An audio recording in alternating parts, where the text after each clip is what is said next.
Hey everyone, welcome to the Ground Game Podcast. This is your host, Justin Piche. This is Clay Hepler, and we're here to talk about how to win the ground game.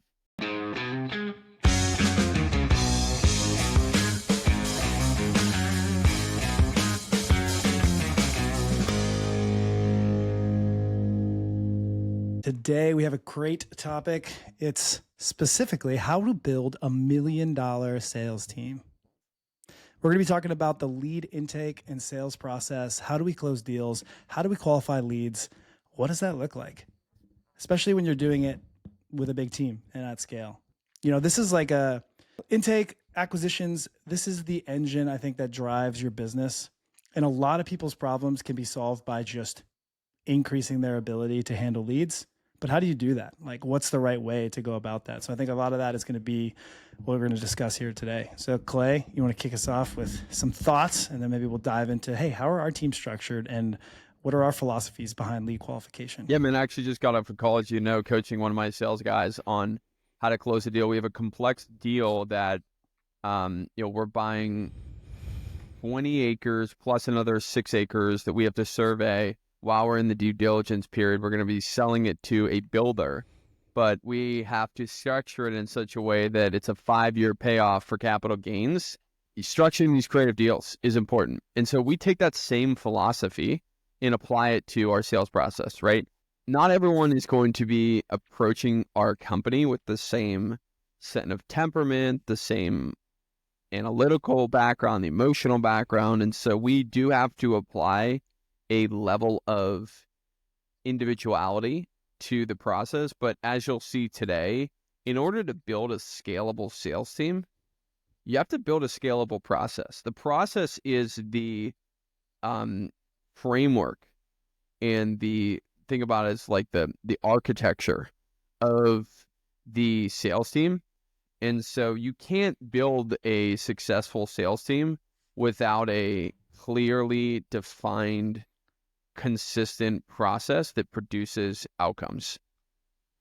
And so Justin and I are going to 100%. talk about our individual processes today, and they might be a little bit different, but try to focus on the principles behind what we're talking about versus actually what we're talking about. And that'll allow you to apply to your circumstance. Because if you don't have a team with 5 salespeople, and you're a one-man show or one-woman show, the things that we're going to talk about today will still apply to you, because you're going to have to go through the same sales process that we're talking about. Taking someone that has never heard about your company to someone who is under contract to sold is the same exact process executed well, whether you're one person or you have a large sales team. So Justin, I mean, kick it off, man. Tell me a little bit about the structure of your sales team, and let's break down your process.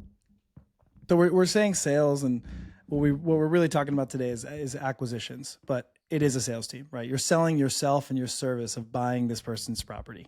So the way my team is structured, let's see, we have 13 people on the sales team, something like that. We just hired a couple more this week, so if my numbers are a little hazy, it's because I haven't updated my org chart. But basically, the way it's broken down is we have lead qualification, essentially cold outreach. That's the first step, right? Call 1. And then we have lead management and acquisitions management, which is essentially steps 2 through follow-up. So that's kind of the way I look at the biggest picture kind of buckets of the acquisitions team. Is we have people that are qualifying the leads. They're looking at thousands and thousands of leads a week and trying to figure out who are the right people, what are the right properties, what are the right people that want to sell, and what is the right price to move them on to our second tier, the acquisitions manager, lead manager, to start that comping, negotiating, and closing process. Okay. So when I'm hearing you for the first step, and our team is structured in the exact same way, if you're doing, for example, inbound marketing, right? What Justin's talking about for his first process, right? Which is the pre-qual, like let's say pre-qualification. A lot of times the salesperson that's actually doing that is the PPC ad, the radio ad, the mail, Like the mail is The acting as the mailer. salesperson to bring those people in. So you can think about that part of the process is this like marketing sales type of Right. role. And so then you Right. And for us, cold calling, right? So cold calling is the primary lead gen source for us. okay. So, you get a lead that says, "Hey, I'm kind of interested in selling." What's the process from there?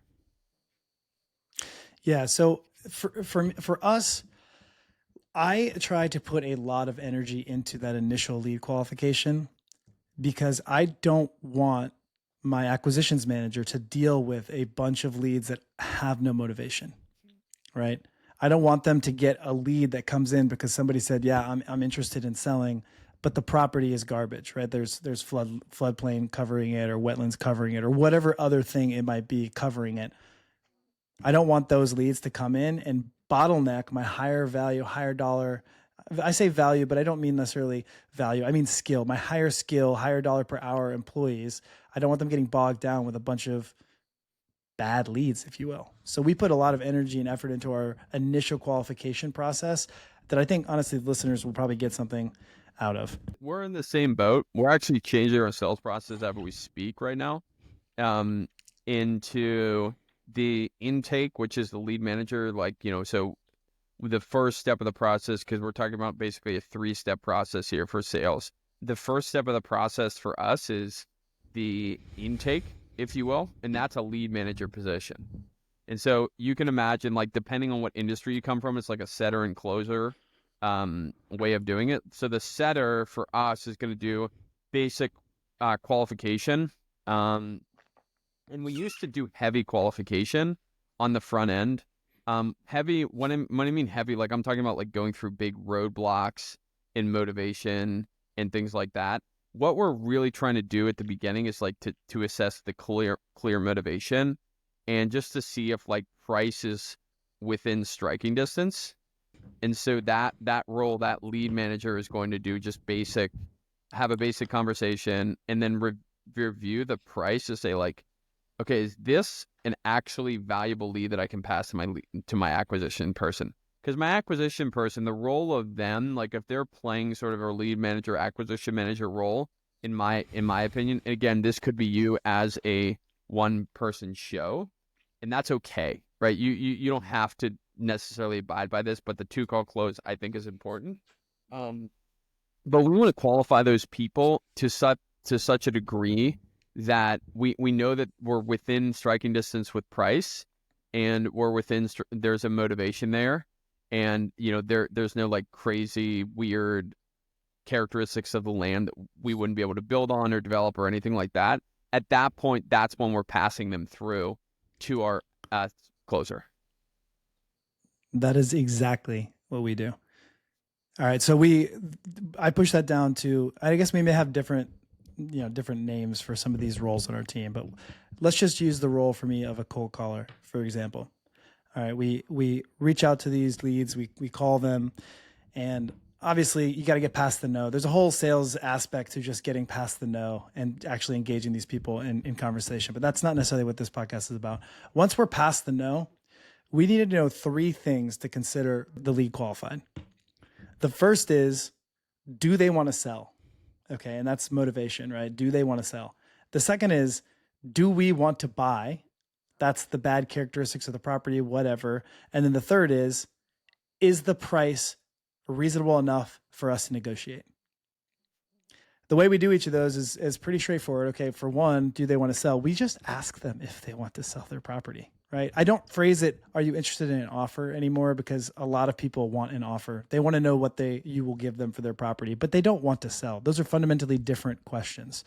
And so we really got to be careful about saying, do you want an offer? Because we're going to be pushing a lot more people that want offers than people that are actually interested in selling.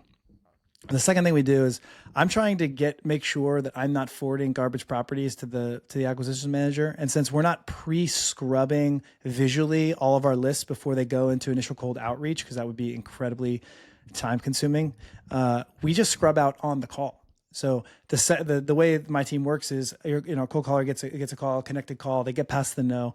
The first thing they do is they're like, "Hey, Clay, one sec, I'm just pulling up your property on a map right now so I can talk directly about it."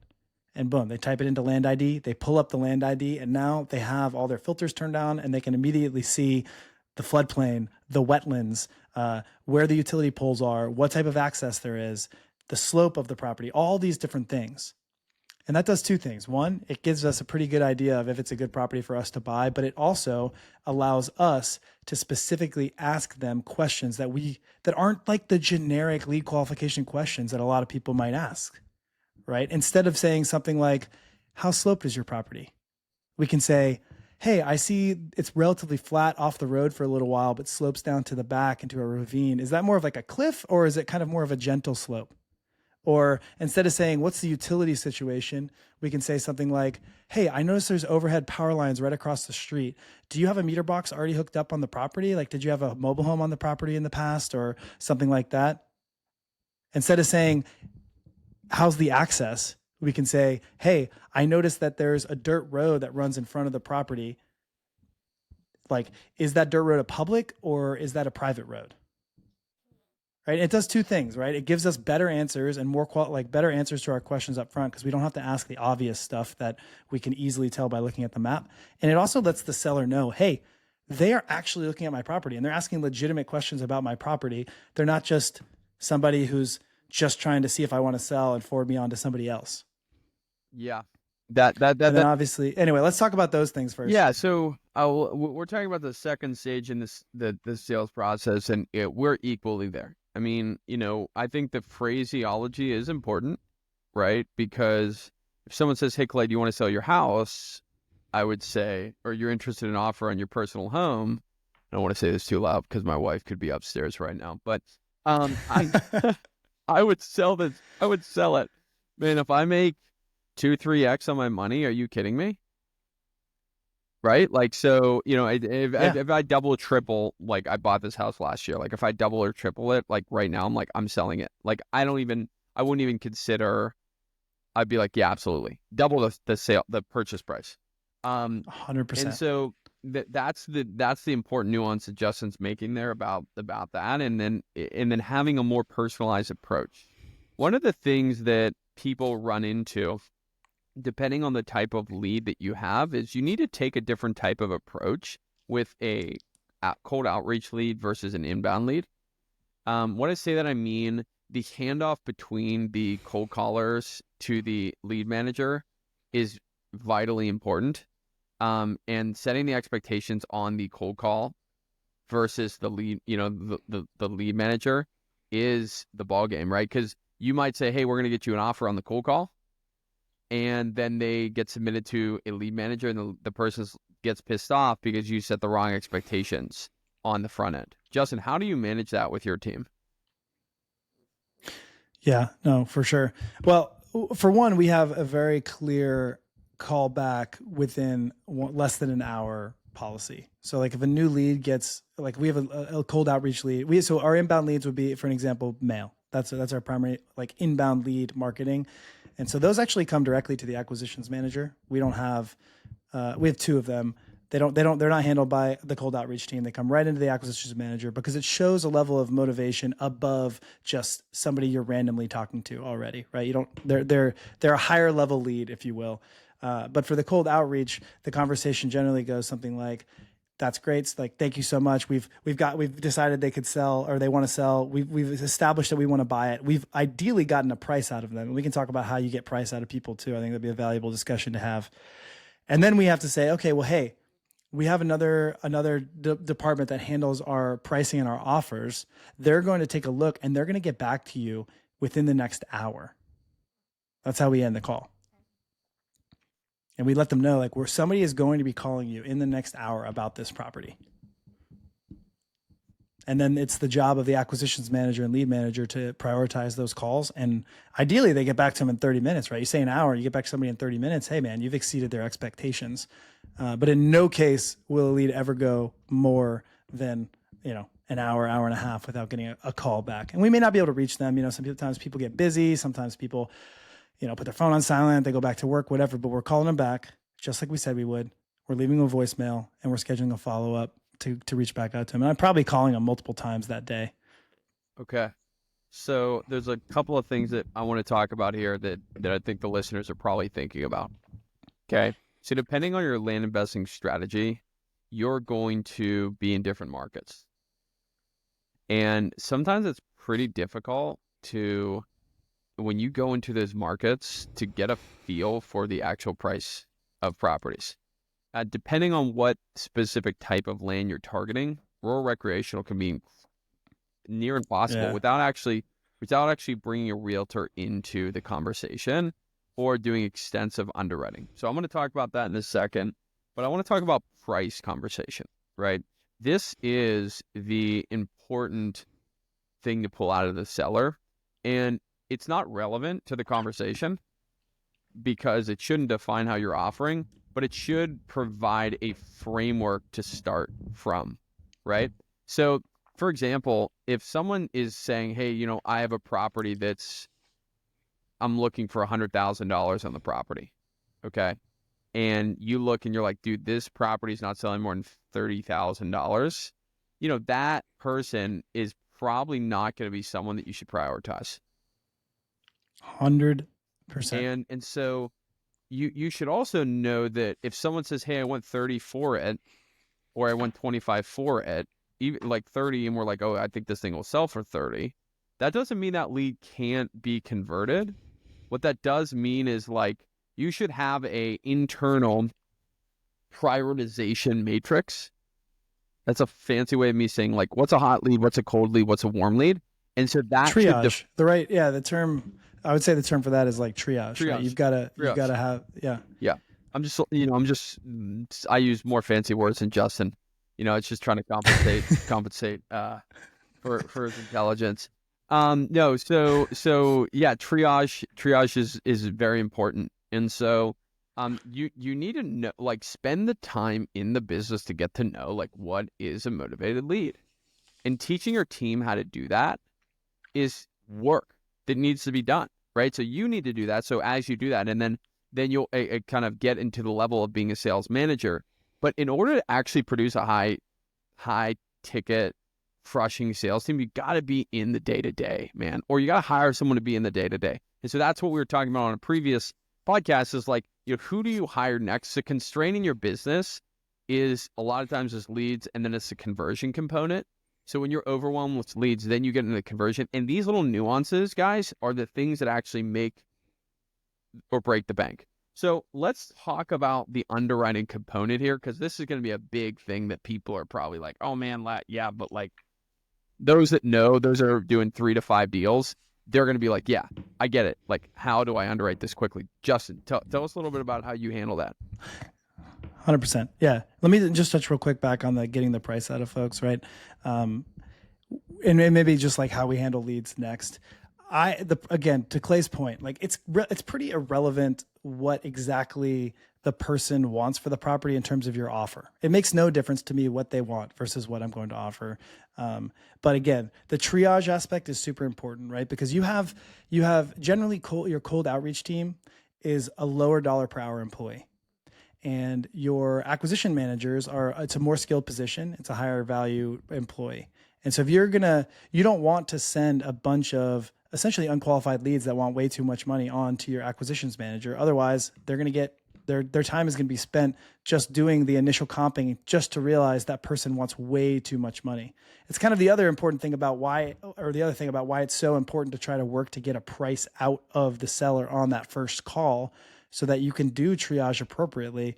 Otherwise, again, you're going to be handling a lot of leads that come in that aren't actually motivated because they want too much money.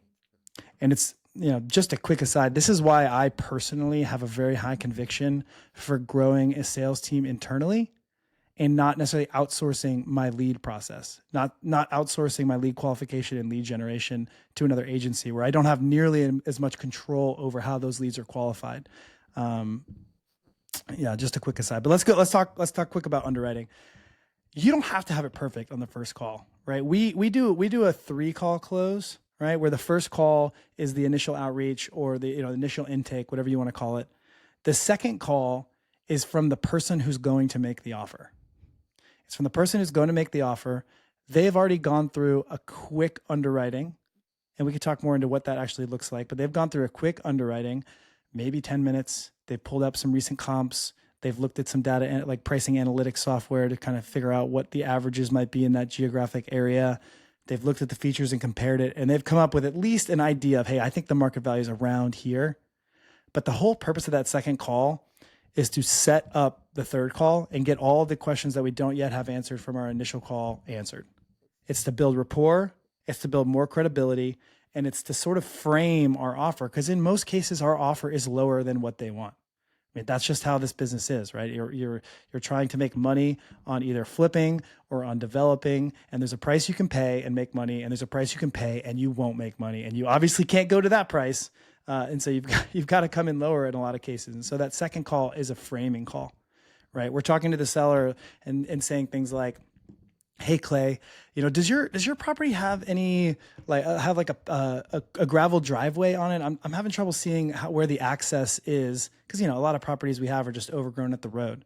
And they'll be like, oh no, I don't have any of that. Or does your property already have a septic tank and water well on it? Oh no, I don't have that. And you're trying to get them to see some things that you might have to do to the property to make it worth whatever they want for the property that they haven't yet done.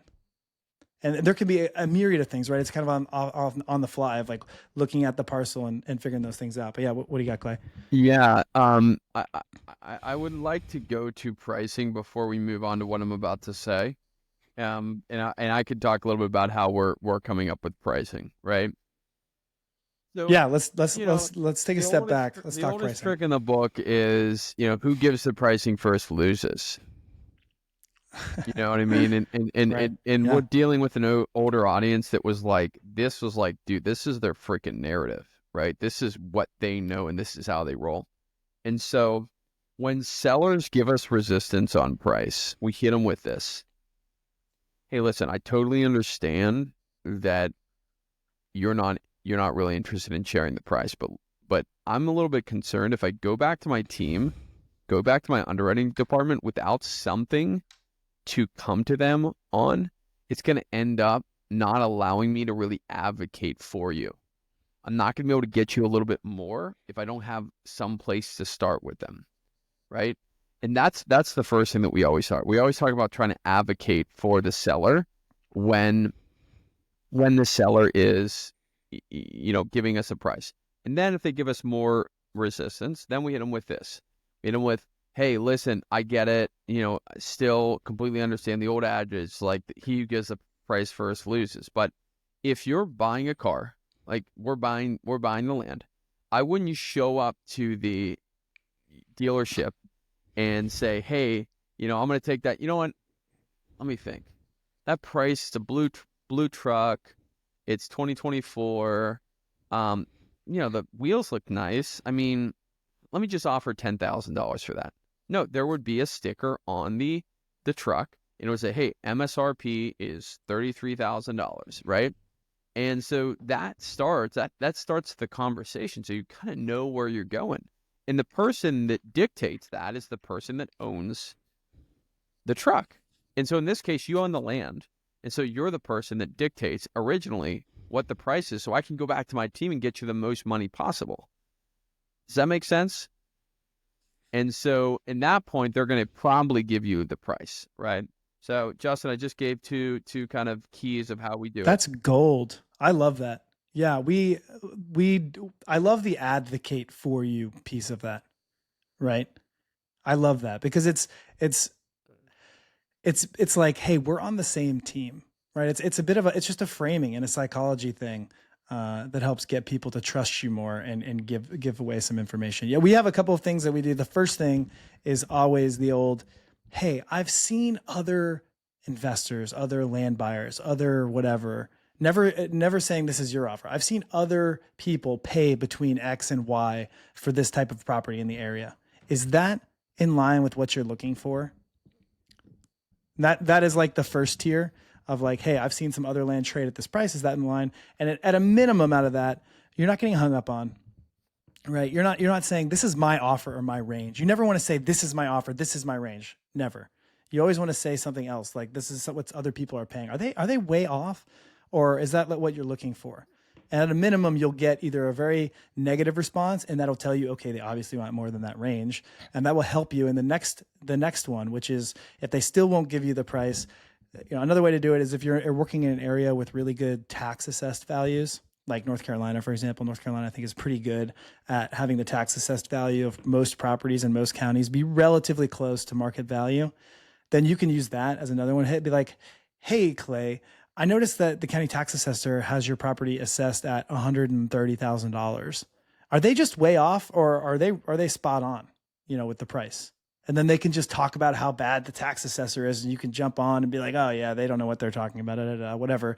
Kind of build a little bit more rapport, but it at least gives you some information, helps you lead you to it. And then the third way that we do it is more similar to yours, but I don't think quite as good, which is appealing to their logic, which is, hey, Clay, I totally get it. Like, you don't want to give your price, but look, we're going to go back and we're going to put a good bit of work into getting you the most money we possibly can for the property. And if we're going to put all this work in to do this, I don't want to waste your time. I really don't. I want to come back to you with some offer you would never accept. And I don't want to waste my team's time either preparing an offer that you'd never accept. And I know it's tough, giving out a number, but just any kind of ballpark, anything that's stuck in your mind that would help us moving forward. So I know we're just not way off and wasting each other's time. That's kind of the way that we typically approach it on the third. And that does a lot to get people's number out of them. Yeah, that's great, man. Hey guys, this is Justin. I'm just interrupting your podcast to ask you for a favor. If you got any value so far, you're about halfway through, could you go ahead and click that subscribe button? Leave us some comments on YouTube. Let us know what you've liked or haven't liked so far. And we want to know other topics that interest you. So leave those in the comments too. Now back to your regularly scheduled programming. So we talked a little bit about pricing now. And so, for me, I actually used to do the initial lead intake call to the process call, like a qualification call, to the offer call. And so we're actually moving to initial call to offer, right? And our lead managers are going to do a little bit more heavy lifting on the front end so that our closer is just closing. So if you don't have a discerning enough lead manager on the front end, what ends up happening and what I've found is you end up getting so many leads through your pipeline, and then you're passing them over, and then your closer, who should be only closing, right, and following up offers, ends up starting to do a little bit of everything, right? And so we're getting away from that, and we're actually working with one of the top sales consultants in the nation for wholesaling, house flipping. And so he has this 2-call close, and so we're just following him.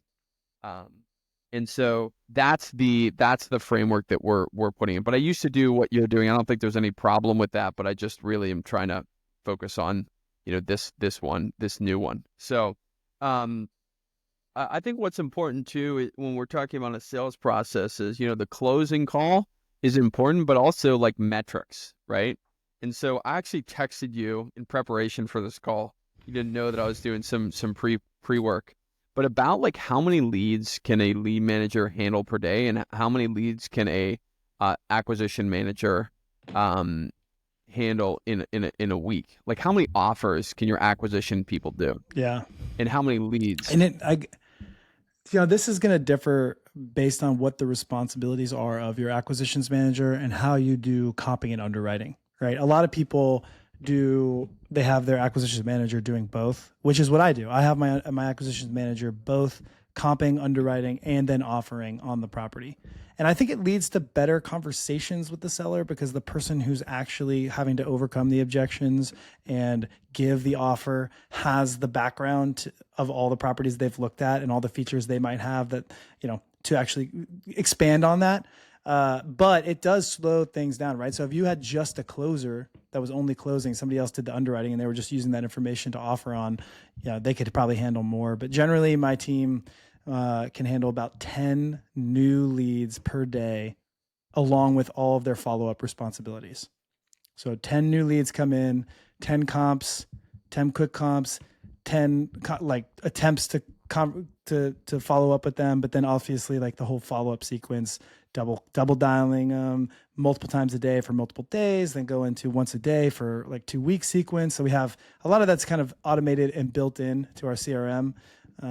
So yeah, that's about 10 new leads per day per acquisition manager. So, but your lead manager, how many leads per day are they handling?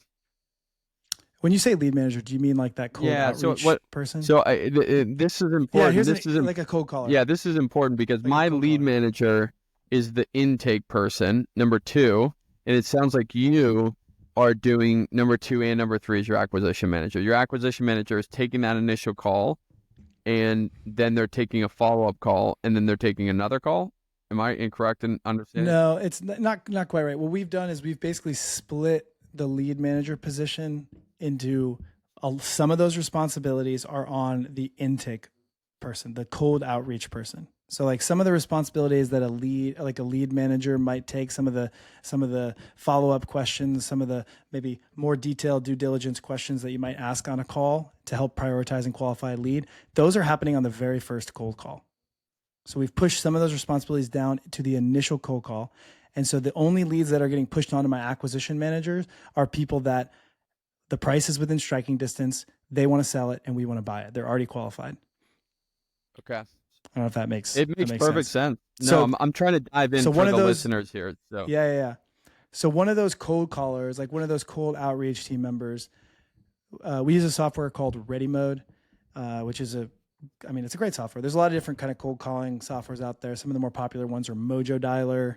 Ready Mode is just another one, multi-line dialer, and it allows you to do a whole bunch of things and track a whole bunch of KPIs. And so the one that we care most about, the two that we really care most about for our agents is number of connected calls and talk time. Talk time is super important too, right? Because the more time you spend on the phone with somebody, the more likely you are to be able to close a sale. You know, it may not be exactly true of every single industry, but at least in our industry, when you're trying to uncover motivations, you're trying to build rapport, you're really trying, because you're faceless. I mean, you're faceless. You're on the call with somebody and you have a voice, but you're faceless. You're not shaking their hand. And in order to build up enough trust to get them to sell you something they own, they've got to be able to have a conversation with you where you're genuinely interested in what they're saying and asking good qualifying questions about their property before they're going to be like, okay, maybe this person does know what they're talking about, and actually give you that sale. And so talk time and connection. So each member of my cold calling team on average connects with about 220 leads, 250, somewhere in that range per day. And a connection is we get their voicemail. So we leave a voicemail, or it's an answered call. They either answer and hang up, they answer and they talk to us for a bit and then hang up, or they answer and we have a long conversation. It's one of those things. And I can't really get any more granular than that on my general KPIs. Yeah. So mine's different. I'm gonna go through mine here in a second. But Yeah. 220 leads per day. How many leads per day per cold caller are you seeing for Pushed, like qualified? Push leads. Yeah, somewhere between 1 and 2 on average qualified leads per day. Yeah. That meet all three of those criteria. So what we're seeing, guys, here, just so you can really get it, is Justin is doing a lot of his qualification on the front end, and I do it when the leads actually hit the CRM. Okay, so the philosophy, and I'll talk about why I like my leads to be in my CRM versus Justin, is because there may be some real quick though. There may be some analogous stuff because all those leads are in our CRM. They're just categorized differently, and maybe I can explain how we do that after you talk through what your process is.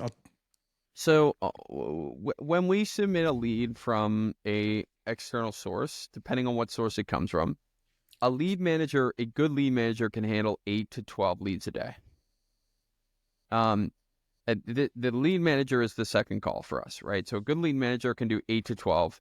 Dude, if you have more than 8 to 12, you got to get another lead manager, right? That's just the reality. And if you're not converting deals, it's not because the lead manager is not good enough. It's because they can't handle more than that in their follow-up tasks. And there's automations that can increase leverage and connectivity and the ability for them to touch people. But I know industry best, and this is from, people that I really trust that have very successful businesses, is 8 to 12 a day. That's the most, right? For outbound, right? For less qualified. So for after that, for your acquisition manager, if you're doing 2-call close, which is what we do, you need 8 to 12. You get any more than 8 to 12, you got to hire another lead manager. That's what you need to do, right? And so after that, if you're doing a 2-call close, or like Justin, a 3-call close, for us, for the acquisition, it's like the guy that sits in that seat, they're going to underwrite the deal. I also like that, Justin, like you do, because it does frame the conversation. Depending on the difficulty of the actual comping, we're going to try to close it, call this person back as soon as possible. I like how Justin said an hour. That's elite, right? That's elite. But in order to hit that, there are a couple of things that you really need to focus on. One of the things is when I'm talking about the 8 to 12 leads per day. So you might see your process actually breaking down if you're not doing some things that you don't really recognize. And the things that we know, that when we see things breaking down, it's like it starts at the top of the funnel and then it goes down. But some people want to say, oh, my acquisition manager's not closing enough deals. Well, it might not be their fault. It might be looking further up in the funnel. That's the way that I look at. Like, if there's a problem, it starts at the top, and then you can sort of filter down and look at each step of the funnel progressively. So our acquisitions person, a good acquisitions person, depending on the level of comping ability, depending on the type of deals that they're comping. If you're going after just entitlement deals, they might make 3 offers a week. They might make 2 offers a week, right? If they're comping, right? If you're going after bread and butter flips, like infill lots, dude, they can make 20 offers a week, right? They can make 15 offers a week if you're just looking at subdivision bread and butter flips, right? But usually, if you're thinking about this logically, let's say that you're getting 10 leads per day. You have 2 lead managers, okay? So of those 10 leads per day, right, we're going to say usually about 50, it's about 1 in every 50 outbound lead, depending on your channel, is going to be a deal that you're going to close within the first 30 days, right? So if we're looking at this, 10 leads per day for 2 lead managers, that is 100 leads per week. Yes. Had to triple check there. So your acquisition guy is probably going to be closing 2 to 3 deals per week with that amount of offering. And depending on the skill set of your acquisition person, depending on the type of lead, right, a good acquisition person is going to be able to close 20 to 30% of the deals that they offer on. And that's just like very good person. And I'm giving generalities so you can start to build, start with the end in mind. One of the things we're going to talk about in the future is we're actually going to talk about, hey, if Justin and I were to, be dropped in a desert and start a land investing business from scratch. I just added a desert because I thought it was, I know that's relevant. Start a land investing business from scratch. Like, what would we do? And one of the things that we'd actually do would be like these types of things where we're looking at the actual process. And so if I'm talking 20 to 30% of the deal, I'm getting that amount, I'm going to go always conservative, right? I'm always going to go conservative. So that means my acquisition person needs to make 10 to 12 offers per week, right? And so what can we do to set that person up to be successful, right? And so as you can see, as you scale a sales team, right, it does not scale linearly, right? So this is the last thing, and then Justin, we're going to go to you because I've been kind of going on this a little bit longer. But when you scale a sales team, it gets exponentially more complex. It's not going to be like, say you have 40 leads a day, and so you have 4 lead managers, right? You probably aren't going to have. You're probably going to need actually 3 acquisition managers for something like that. And here's the reason why. Because as you have more leads in your system, the complexity of the system increases. And so the amount of force and energy that you need to input in a sales system at that level is much higher. Even though you think it's going to scale in the same way, it's not going to scale in the same way. At that point, because there's so many leads happening, right? Some of your acquisition guys are going to have to, and gals are going to have to pick up different slack. And so you're probably going to need those 3 people, and your offers per week might only be able to be 10 offers per week, right? And so I can go into the nuances there. That this is going to be Sales 201, which we might talk about in the future. But this is sort of the framework of as you're starting to bring a sales team on. This is exactly what you need to start doing. Some gold. Yeah, man. I was just looking through our numbers because we do a daily report where the acquisition manager puts out a daily report of how many net leads, how many offers made, how many contracts sent, how many contracts signed. And then we have a daily report of our like outbound and inbound lead metrics. And then a lot of times it's also for our acquisitions and lead managers. We're talking about number of calls made, time on the phone, and then for cold callers, obviously number of outbound and connected calls and talk time. And going through for offers made, we're averaging somewhere between 6 and 8. And I didn't actually run an average, but sometimes it's 10, sometimes it's 12, sometimes it's 5, but about 7, maybe call it 7 offers per day is what we're averaging. And that leads, what that's turning into is about, like 2 weeks ago, we had 4 contracts. Last week we had 2. This week we're on pace for 3. It's on average 3 contracts a week. 7 offers per day, guys. I mean, those are different numbers, right? So Justin, he's at 35 offers per week. He's doing 3. So he has a 10% close rate. So that either. Yeah, but I think the difference, there's a bit of a difference too in what we're talking about, because you have a lead manager that is doing that initial like additional outreach, and then you have a really talented closer on the close side. For us, the leads aren't as qualified on price on average when they get that offer. Like we're making those offers to everybody. Like everybody who's a good lead that gets pushed to CRM, that gets through the initial call, we're trying to get that as an offer, right? So for us, it's usually about 1 in every 20 like leads that we push to our CRM, we're getting a contract on. It's about 5% of the qualified leads we're getting under contract. But I think it's just, I think it's just for us, these differences between us, I think are really just a difference in our processes and what we're actually looking at. I don't think it's like a fundamental difference on numbers, more of just what we're tracking. There's a million for me. I mean, for me, I'm just, it's just we just close more deals, a higher percentage of deals. It's just that's what I'm hearing. I think Justin's trying to justify it. For those listeners, hey, in the comments here below, just let us know if Justin's trying to justify a lower close percentage. That would be helpful. Oh my God. Are you more on Clay's process or are you on Justin's process? Like if you are more on Clay's, and like also if you're more hard. Right. Yeah, I don't know I don't even know what they can do. Right. Actually, to be fair, 1 out of every 20 leads that come into a CRM is very good. That's actually very, very good.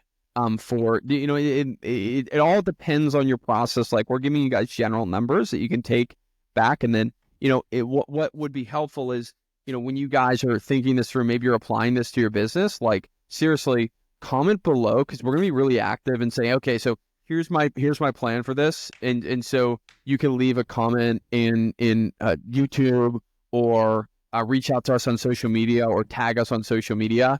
And we'll be happy to jump in, and I'll be happy to give you guys a better perspective on how to close a higher percentage of deals. But Justin can tell you about the volume game too. But in the first episode, one thing I wanted to touch on too was how the leads flow kind of through the CRM. Because, there's one thing to say, oh, these leads enter, and then these leads enter your CRM, and then you work the leads in your CRM. But how are you following up, right? That's huge. And so one thing we do is we have a source of truth. And I think you do the same thing, Clay. I use Follow Up Boss. Follow Up Boss is my source of truth. All of maybe a system of record is like the right way to say that in the tech world. But we have all of our data. And then we do our data scrubbing, cleaning, like skip tracing, whatever we're doing to it. And then that data gets it gets organized into campaigns. And I think we could totally do a whole other episode on like how multi-touch campaigns or how we do campaigns to actually cold outreach. But they get broken down into campaigns, and then that campaign gets uploaded into Follow Up Boss with like a tag, essentially. So all the data is there, and every campaign has its own campaign tag.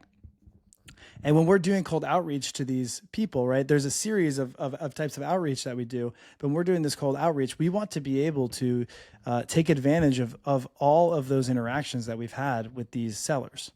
So and it's one of the big reasons why we pull up Land ID on every outreach to every lead, is so that we can scrub out bad properties immediately, right? I never want to talk to that lead again if their property is covered in wetlands and flood zone and is not buildable, and they have no other properties that are worth selling. I don't want that lead or that contact rather to stay in my CRM. I want to mark that as never reach out to again. So in the future, when I'm remarketing to this area, I'm not going to include that data, right? I'm never going to send that person a mailer. Like, I want that out.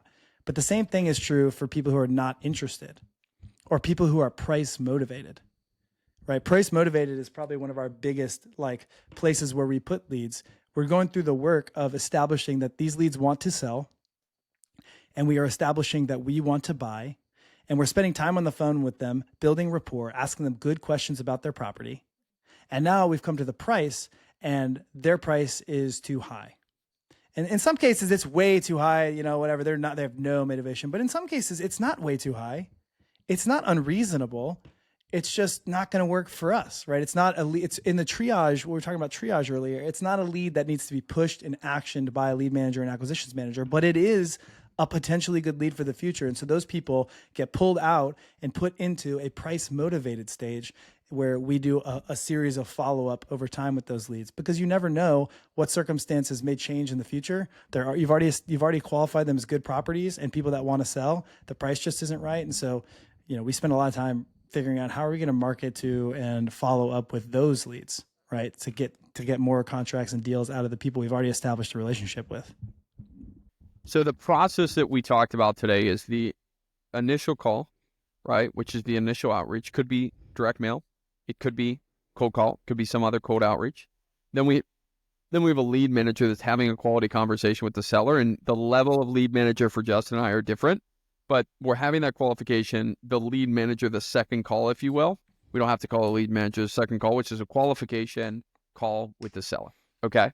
So after that call, okay, then we're going to push that to a acquisition manager, a closer call. Now that could be a 2-call close in that point, but that third, let's say column, that third call is going to be the 2-call close. So Justin and I do it differently, but that's the framework that we use to focus on getting leads through our pipeline and converting those leads. Justin, do you have anything to add here, man, before we wrap this podcast up?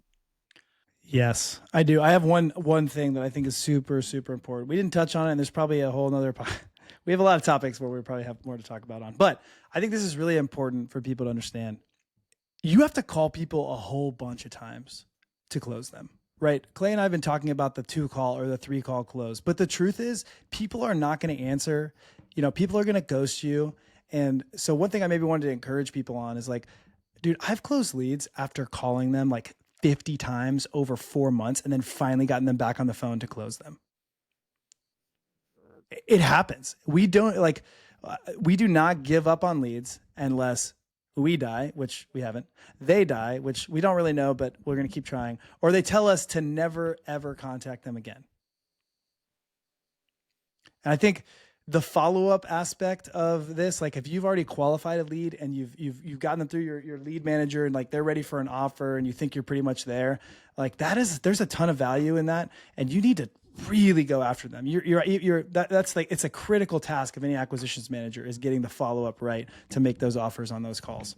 I think I see a lot of people giving up on leads too early, and they're like, why am I not closing any of these leads? Well, did you call them 10 times? They're like, no. Did you call them 5 times?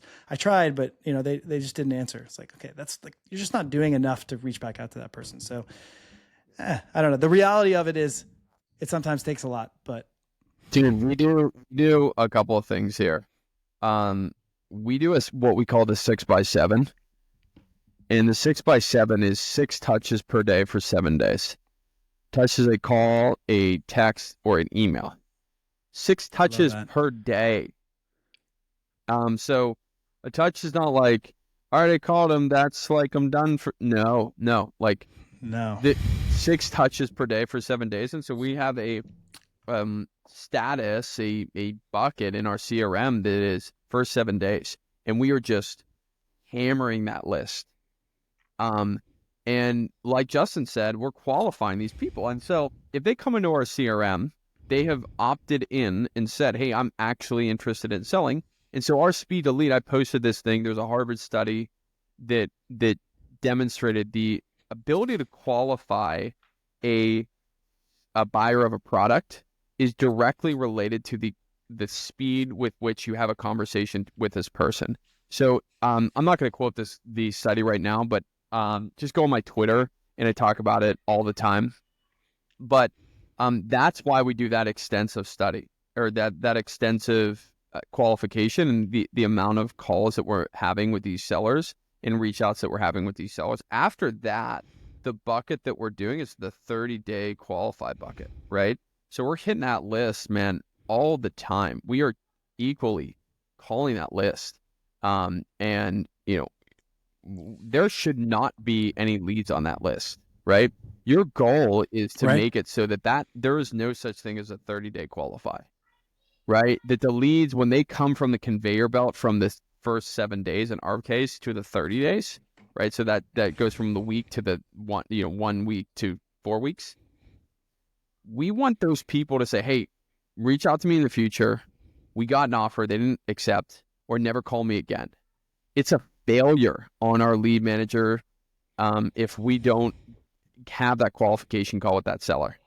So right now, if your list looks like I have 150 people on that list, if I have 50, I'm like having a heart attack, right? Because I'm like, we're not having that. Like, if we close 1 out of every 40 leads, let's just say, right? 40 leads that come into our CRM and then the leads that we offer on, obviously, is the 20%, 20 to 25% close rate.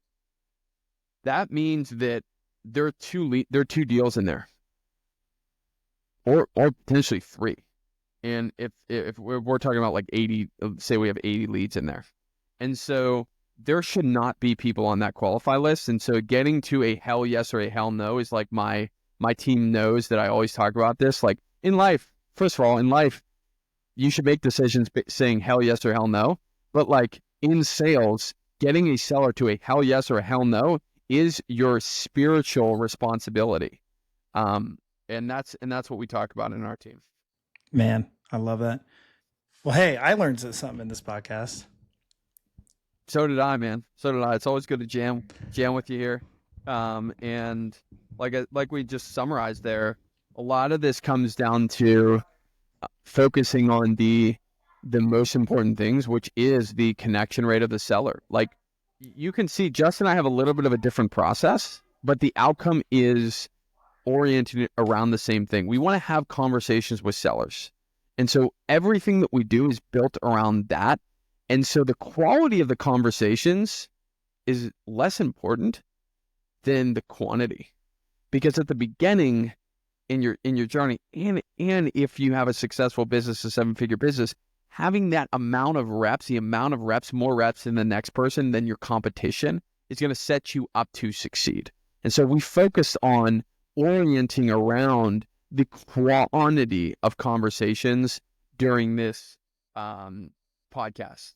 We talked a little bit about the triaging process, right? And so how do we actually discern what a good lead is, what a bad lead is? We talked about the amount of lead flow that team members, your lead managers, should be able to expect to manage, and then when it's appropriate to hire new ones, and the quantity of offers that you can take on a weekly basis based on my model, and then based on Justin's model.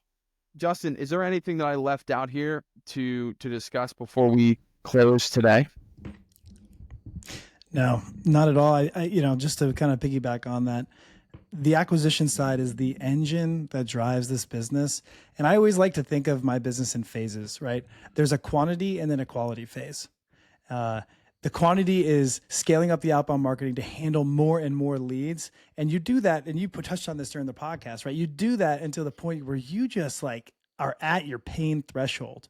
And when you're starting the business, it's you, right? You get pushed to the point where you're such a bottleneck. Your lead follow-up is pushing to the next day. And then you're like, oh my gosh, I can't do this. And you bring someone in to help you, right? And then your goal is to ramp up the number of leads that are coming in to break that person's ability to handle it so that you can keep pushing and growing. It's like a muscle, right? You break it down and then you scale. But the quantity is one side, and then the quality is the second side, right? You don't have to have the perfect sales process, like, and neither of us would say ours are perfect, but we've done a lot of thought and effort into iterating it over the last several years of business. You don't have to have the perfect process, but at some point you've got to stop and improve it. So I think for people, maybe just like an actionable step for some of the listeners, especially if you're early on in your land investing journey or just starting out, is to get enough lead flow so that you are comping and negotiating and calling and handling and trying to make offers to the point where you can't do it anymore. That's kind of like the first step you need to get to. If you're not even to that level of uncomfortableness, then you're probably not generating enough leads. That's such a good point, man. That's such a good point. So, I mean, guys, the gentleman's agreement of the podcast, as we always talk about, is listen, we just gave you a playbook to build a 7-figure business, period. Right. And so we're happy to do that. Right. But if you got benefit from this, if you have questions, if you really appreciate our podcast, number one, share this with a friend, another land investor in the land investing space. But number two, rate us, review, and subscribe. As you know, this is the stuff that helps boost these types of quality podcasts, separates the wheat from the chaff. And Justin and I would really appreciate you guys rating, reviewing, subscribing, and sharing this with a friend. Justin, that's all for me today. You got anything to add before we sign off here? That's all I got, man. As always, great conversation, and look forward to talking to you next week.